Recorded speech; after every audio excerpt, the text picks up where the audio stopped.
Ladies and gentlemen, and breathe. Final score Manchester United 2, Chelsea 1. Where do we start? A lot of hype was surrounding this game, and rightly so, because this game, as always, we all know it's a big rivalry. It's a big rivalry.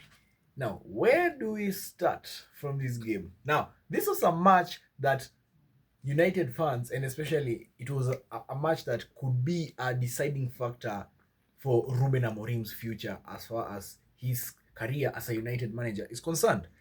And to be honest, Old Trafford is never an easy place to go. I usually say this about United is that we normally like, making fun of Man United, them losing all that, Grimsby and all that. But the reality of the matter is they always look like an easy team to beat until you face them. They are never an easy team to beat, by the way. And when you go to Old Trafford, it's never easy. Yeah. Chelsea has not won at Old Trafford since 2013. And that streak continued today. First minutes of the game, I have to say, United started like a house on fire. Yeah. They were playing. They had a good chance. That was Mbumo that was well saved by Sanchez. They then came the red card by Robert Sanchez as well. Look, Sanchez, let's be honest, he has saved Chelsea a lot so far, especially the Bayern game. He saved Chelsea massively there at the Allianz Arena. He has had some good games against Bayern and even PSG. But the reality of the matter is Sanchez cannot be your starting goalkeeper if you want to challenge for more big trophies. Kudos to what he did to the Club World Cup, but Chelsea need a top goalkeeper. Yeah. When Chelsea were dominating in the Champions League, they were dominating in the Premier League combined. They had a top goalkeeper in Peter Sech. They even had Thibaut Courtois in their ranks. You need a top goalkeeper if you want to make a step forward, if you want to go for those big trophies. And this is another moment that encapsulates Robert Sanchez in a nutshell. Very bipolar, very inconsistent. Yeah? Because that challenge was worthy of a red card. Let's just be honest. I don't know how long he will be out for. Let me know in the comments. Will he be out for 3 games or 1 game? But that costed Chelsea massively. Of course, everyone is going to say, oh, United, oh, they beat 10 men. But you only beat what is there. And for a team that is struggling to win games, this kind of match, you take the win any way you can. Even if you play 6 men, if you play 5, you take any win that you can. Yeah, I thought Mbumo had a decent game. He was causing havoc on that right-hand side. I don't think he's an inside forward as such, but you can see how much is very, very important, yeah, to Manchester United. He was terrorizing that side so much. For Benjamin Sesko, I thought he had a good game, yeah. By the way, the decision for Amorim to take him off at halftime, I just didn't understand. And he could have had a goal today. He could have had a goal. Yeah, Ahmad was ignoring a lot of his runs a lot, and I feel sorry for him. I know rival fans are just going to cook up the 006, 007, all those stuff. But if Sesko played, and if Sesko played for a top team, if he played at a Liverpool, if he played at an Arsenal, if he played at a City, don't get me wrong, I think United is still a top team. But a team that knows how to utilize his strengths, I think he could have been on 2-3 goals right now. It's not a surprise he's not scoring because of this system. And it's not just Sesko, because Mbumo and Kunha are fantastic players, but they have not yet hit the levels they were at Brentford and Wolves, mainly because of the system that their manager doesn't want to change. However, the first goal, Bruno Fernandes arrives at the back post, brilliant header. I think this is the third time or a third consecutive game at Old Trafford that Bruno Fernandes is scoring against Chelsea. Yeah, scored the penalty during the draw, scored also the penalty during the, was it 4-1 under Eric Ten Hag? Yeah. And once again arrived at the back post. By the way, Reece James and Cucurella today, shocking defending from them. Yeah. The second goal, Reece James tried to clear the ball, but somehow it fell to was it Luke Shaw who headed it for Casemiro for 2-0. Yeah. And when United were 11v10, I thought they created a lot more chances. They should have had at least 3-4 nil up. They didn't take their chances. They were still creating. They were still getting into dangerous areas. And then here comes the twist of the tail to make the game interesting. Casemiro, already on a yellow card, uh, got himself a second yellow. I'm not so sure about the yellow card, the second yellow card. I'm not so sure whether it should have been a card. Let me know what you think. But as far as you don't give the referee an option to produce a card, that's where it went wrong for Casemiro. And then he got sent off. Chelsea had like one attempt that Cucurella blazed it over the bar. But for that first half, United on top, well deserved 2-0 lead. You only face what is there. Then the second half is where I didn't understand the manager at all, because he took off Sesko and brought on Ugarte. I thought when they were even still 10v10, the manager should have still tried to go for it, yeah? Zaxi was there, Kunha was there. I didn't understand. And at some point, Chelsea were controlling the possession. But let's be real, they didn't create enough clear-cut chances in the second half. Apart from the Chaloba goal and the late-on chance that, was it Santos that he took the shot that was well blocked by Ugarte, Chelsea didn't create anything at all. They didn't create anything. Yeah? And that is down to one man in defense. My man of the match for this match, Matthias De Ligt. The amount of blocks he was putting in this game, wow, colossal. And I don't know if anyone can agree, but I think he's been United's best player. In all these games that he has played, he's been their top player. Against Arsenal, did very well against Gyökeres. He did well against even City. I thought he was good against City, even in spite of losing, because I don't think it's his fault on the 3 goals. I also thought he did well against Burnley, and he did well against was it Fulham? Yeah, the guy has been colossal for United so far. I think he's been the best player. De Ligt was putting in some big blocks. Maguire as well was colossal. Yeah, I thought he had a good battle with João Pedro, and João Pedro is not an easy guy to handle. I think for me, he did very well. And regarding the Chelsea goal, okay, I understand bringing on Euro. I can understand what he was trying to do. But do you think, I think for me, the goal was won because of United lost that aerial duel. But do you think if Maguire was there, Chelsea would have scored that goal? I don't think so. But all in all, the credit has to go to the defense. And Mateus Cunha, I thought for me he had an okay game, especially given the fact that he's just come from a hamstring injury. I thought he had an okay game. He could have had a goal. He could have had a goal. Yeah.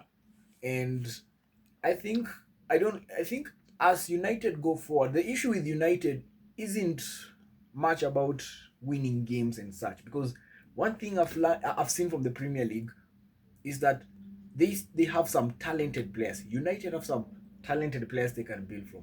Only issue is consistency. They haven't won back-to-back games under Amorim. Consistency is key, because if you look at a team like, let's say, a Liverpool, for example, Liverpool have not been great so far in their games. They haven't been that convincing, but Liverpool has been consistent. Arsenal have been the best, but Arsenal have been consistent.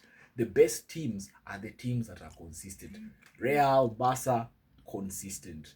Bayern, consistent. That is United's main issue, because they could lose to Brentford. I'm not sure. They could win. We never know with United at all. But in such a game, you take any win that you can. And especially if it's against a big team, celebrate it how you can. And for me, that is from United's point of view. I thought they played a good game. I thought they were even still the better team even before the red card. They piled a lot of pressure, and that's what you get when you go to Old Trafford. It's never an easy game. That is from a United point of view. My man of the match for me was Matthias De Ligt. And let's hope you can continue like that. But I would also like to see, I don't know if I'm the only one, but I would like to see a front three of Cunha, Mbeumo, and Sesko play together. Because I've always felt like whenever like there are three, two of them get to start and one of them doesn't. And it does, like, you find there was a match, I think it was against Fulham, where Cunha started as a target man, and I don't think he suited being a target man, but he suited playing in behind the striker. You look at Cunha was absent for the Manchester derby and he was badly missed. Then you find Ahmad has to play in some sort of a left 10, which I don't think also suits him very well. By the way, Ahmad did not have a good game at all, by the way. He needs to pattern up because he ignored a lot of Sesko runs. So I would like to see that front three start together against Brentford, and let's see how it pans out. But so far, I've been impressed by Cunha. I know many people will just go and look at inflated GA, but I think he's been decent. The goal will eventually come. Now, from a United point of view, you take the win as you can, celebrate it as you can. Now, from a Chelsea point of view, as far as you can try and I can give their credits to United. They deserve the credits, by the way. If they would have lost, you would be shouting. As far as I'll give out the credits, I have to question Maresca for this match. This one, I have to blame it on Maresca. Yes, Sanchez made a bozo moment and got himself a stupid red card, by the way.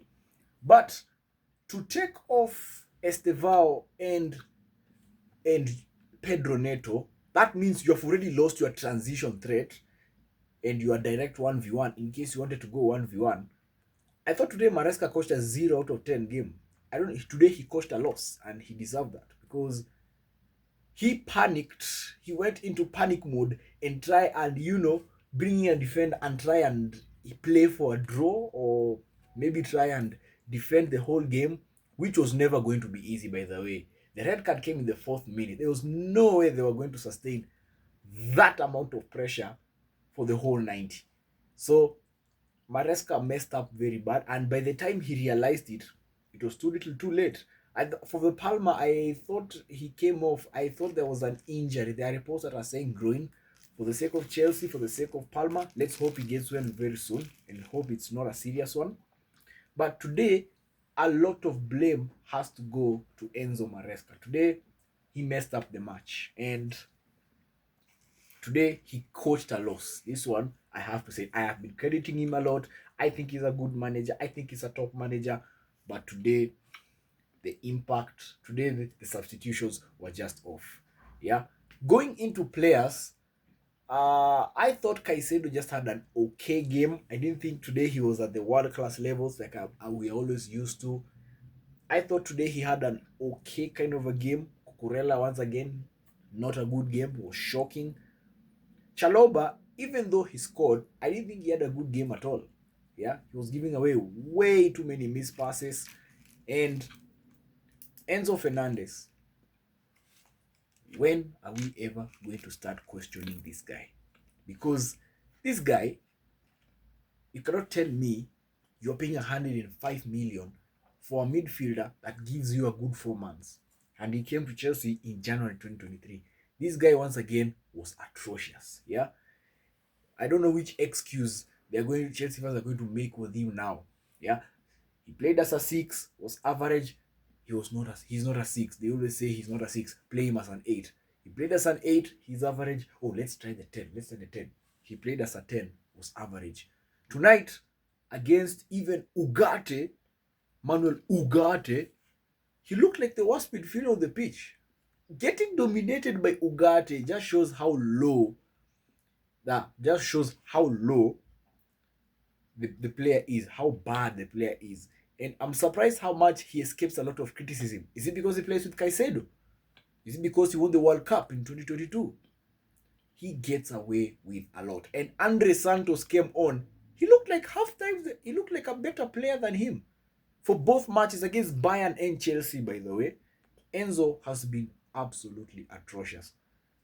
Overall, Joe Pedro today didn't have his best game. Let's just say it as it is. But I can't blame him because all the attackers have been taken off. He was like on a one-man army in attack. You can't really blame him for that. There, Maresca shot himself in the foot. But going also off individual players, I thought Chelsea's best player, I don't know. Was it Santos when he came on? Was it Caicedo. Let me know who you think. But tonight, coached a 0 out of 10, and United's unbeaten record against Chelsea at Old Trafford remains. It's now 12 years. 2013 was the last time they won. Yeah, 2013, the last time they won. Juan Mata was still a Chelsea player. Steven Gerrard was still playing football. It's indeed a long time. Paul Scholes was winning United the league. It's been tough, man. It's been tough. But that's just my point of view. Let me know down in the comments below. Do you think Chelsea are still title contenders, and what does this win also mean for Manchester United as far as the Premier League is concerned? Tune in tomorrow. I'll bring you the coverage of Arsenal versus Manchester City tomorrow. I'll also bring you back to the Serie A, La Liga. We will watch the Barcelona match. They will take on is it Getafe at home? Yeah. Let me know down what you think in the comments. Like, subscribe, share to my YouTube channel. Follow me on my TikTok account at Mont Marcelino1. Follow me on my Facebook, Mont Marcelino, and Twitter, Mont Marcelino1. I'll catch you guys in the next one. Peace. 15 minutes sharp.